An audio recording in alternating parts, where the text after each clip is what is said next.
অবশ্যই like subscribe করবেন, ভিডিওটা দেখতে থাকেন। হাই রে কপাল, আমার বাপে তোমার সাথে কি দেখে বিয়ে দিয়েছে আল্লাহই জানে ভালো। বিয়ের পর থেকে দেখতেছি তুমি এত আশ্বাসী, এক কাজ ছাড়া তোমার ভালোই লাগে না। বিয়ের পরের থেকে শুধু দেখতেছি অভাব আর অভাব। এভাবে কি সংসার চলা যায়? এই কাজ ছেড়ে কিছু একটা করো, যাও। কতদিন স্বামী করে বসে থাকবা? আর ভাল লাগে না এই পুরনো ঘরে থাকতে। তুমি তো তোমার কথা বলবাই, আমি কত কষ্ট করে ইনকাম করি তুমি তো সেটা জানো না। যদি আমার জায়গাটা ছেলেরা কত কষ্ট করে ইনকাম করে সেটা মেয়েরা জানে না। মেয়েরা যদি কষ্ট করে সারা জীবনে একই কথা বলে থাকে, মেয়েদের একটা অভ্যাস। তুমি চুপ থাকো, আমি একটা কিছু করতেছি। এই কাজ আর করা যাবে না, বুঝতে পারছি। আল্লাহ যেটা করে ভালোর জন্যই করে।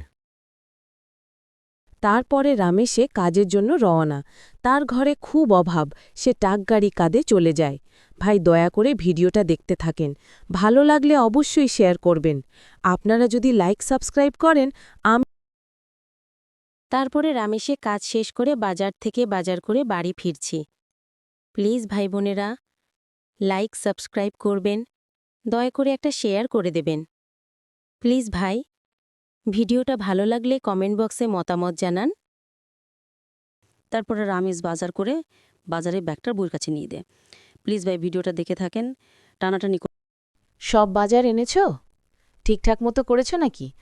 তোমার তো আবার অভ্যাস, ভালো করেই আমি জানি। এটা আনলে ওইটা আনো না, ওইটা আনলে ওটা আনো না। আনো না, ঠিক আছে। সারাদিন পরিশ্রম করে এসেছ, এখানে দাঁড়িয়ে থেকে আরে সব বাজার নিয়ে আনছি, তুমি কোনো চিন্তা করো না তো। সব বাজার করা শেষ, বুঝতে পারছো? এখন এখানে কথা বাড়ায়ও না, এখন খাওয়া দাওয়া করতে হবে। হাতের ব্যাগটা নিয়ে রাখো, কালকে আবার কাজে যেতে হবে, ঠিক আছে? আজকের এত কষ্ট করে খেয়ে নাও, পান্তা ভাত ছাড়া আর কিছু নেই। এজন্যই করেছি গো। আজকে খেয়ে নাও, কালকে ভালো কিছু নান্দাবাড়ি। কি এবার করার আছে? তোমার কপালে শুধু পান্তা ভাত। তারপর তারা সবাই মিলে খাওয়া দাওয়া শেষ করে ঘুমিয়ে পড়েছে গভীর মাঝরাতে। চোর এসে তাদের টাকা গাড়ি চুরি করে নিয়ে যায়। চোর অনেক চালাক, কেননা অনেক তাড়াতাড়ি চলে যাচ্ছে।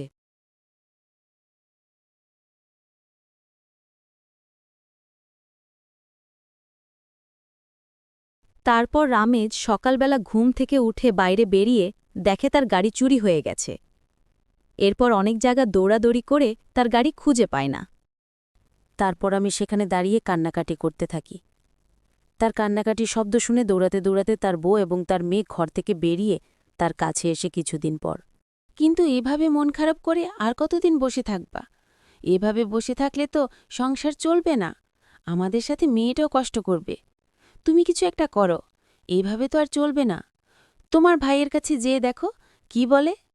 তোমার ভাইয়ের কাছে তো একটা দোকান আছে, সেই দোকানে কোথায় গিয়ে বলো।